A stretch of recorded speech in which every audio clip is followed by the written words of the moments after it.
there's science behind intermittent fasting and weight loss? Is it worth it? What are your thoughts? Sure. We should go back a little with where did it come from, right? Okay. So just a brief history is we as humans have evolved over the centuries, right? And the access to food in this era is in abundance. You look right, left, you can find food. You're waiting for the checkout, you will find some snacks. There is so much packaged foods. And of course, the delivery is so easy and simple, right? On the other hand, we have gyms for workout or we have exercise routine, but our physical activity in those 24/7 period is limited just because of the jobs we are doing, the demands of the technology, the screen time. That did not exist for our ancestors. So our ancestors had specific times to eat where they hunt Mm. for food, they feed themselves, and then they're back to hunting or resting. So they had a good design of fasting and feeding themselves. In general, our body is growing when we are feeding ourselves. So your insulin levels are high because you're eating, you're growing, your growth factors are elevated, you're producing more hormones, you're producing, synthesizing proteins. When we are in the fasting state, that is not feeding ourselves, our Mhm. body goes into a different mode where it's utilizing your glucose, which is come from food, and it'll constantly utilize it. So your cells are hungry and they're utilizing it as fuel. Okay. After 8 to 12 hours, more specifically 12 hours, if you haven't fed yourself, now there is a very important scientific term that we talk about is metabolic switch. Okay. So just to give you an example, if you're driving a hybrid car, so I have my car, it just gives me 20 miles on electricity and then it switches to gas, right? So the metabolic switch is kind of similar. For those 8 to 12 hours, the body is utilizing glucose for energy Mhm. and it's utilizing most of it. By the end of 12 hours, what it's going to use for energy is breakdown of the fatty acids from the fat cells called the adipose tissue. And it produces another source of energy, which is called ketone bodies. And Okay. now these ketone bodies are being utilized by all your cells, including your brain cells, your neurons, to help you fuel. That's where the positive impact is. It helps us to repair our cells. It helps to regenerate. It helps to reduce inflammation. It helps to reduce our free radicals, which are basically damaging to our cells, and a plethora of positive benefits, which have shown related to aging in rats, not Mhm. as much as in humans because we don't have as many studies.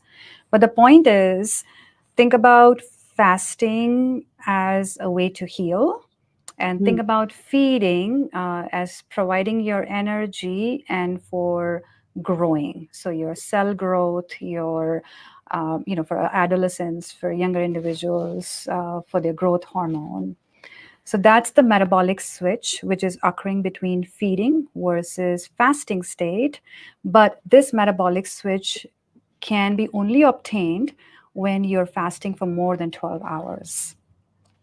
So Ah. that's the science behind intermittent fasting when we'll dive into, what kinds of intermittent fasting and why the hours of fasting are important. Okay, so that's going to be my next question. The most common methods, and I like that you highlight that 12 hours greater is the Correct. spot. The most well studied and more popular is the time restricted eating. Mm. So you could have a fasting window between 8 to almost 18 hours, and then the feeding window translates into almost 4 to 8 hours. Personally, I would first talk about, which I still do, is can you improve the quality of your food? So Mm. don't forget that you have to first focus on what am I feeding myself? The law of feeding yourself less processed foods, less packaged foods, um, trying to rely on your fruits, vegetables, beans, lentils, nuts and seeds, whole grains is like my mantra for all my patients, no matter what they're coming in for. And then comes the understanding of what their routine is. Are they in graveyard shifts versus are they working during the daytime? What is their age group? What is their BMI? Is there any hidden eating disorder that I am worried about? What metabolic conditions like prediabetes, diabetes, obesity, fatty liver disease, hypertension, high cholesterol, and the list goes on. And now if I had to really make it even simpler for them, I can't think about shopping, I can't make a list, I can't count calories. So then you start talking about intermittent fasting. Simple. Can you just eat between 7 a.m. to 7 p.m.? That's doable. You will incorporate 2 meals, 3 meals. And then once you're getting used to it, can you extend that fasting period, which is from 7 p.m. to 7 a.m.? Can we extend it in the morning by an hour? Now, during this fasting period, you're more than welcome to have water. Some of them say, okay, for non-caloric beverages. I do not recommend it at night because you're still, so say if you're having caffeine at night, that there is still a rise in blood sugars. Caffeine tends to cause hyperglycemia or an excursion of blood sugar. But in the morning, if you wanted to have black coffee, no milk, no sugar, no creamer, then that's still doable and extend your fasting. So time restricted eating could be, 16 hours of fast, 18 hours of fast, starting from 12 hours to 18 hours. Some of my patients prefer 22 hours. I usually don't recommend, but they feel great with it just because you need that physician support. You want to make sure that their medical conditions are addressed. 22 hours of not eating? That's the cycle of not zero. Yes. Wow. So they would rely on 2 hours, make their meal, and not necessarily stuff themselves, but get their calories from there. I have a Okay. handful of those. Who should not do intermittent fasting? Of course, we advise that everyone seek counsel from their own doctors, but are there people you say, yeah, I don't think this is a good idea? Sure, yes. So, pregnancy and breastfeeding, it's not necessarily a no, but you really need to take the right calories because you're feeding two people, right? I have to assess my young adults for eating disorders. So I have to raise my radar quite high. And I may not come to know about their eating disorder the first visit. It may be after first few visits. So I don't discuss or entertain intermittent fasting because it might precipitate it, especially anorexia.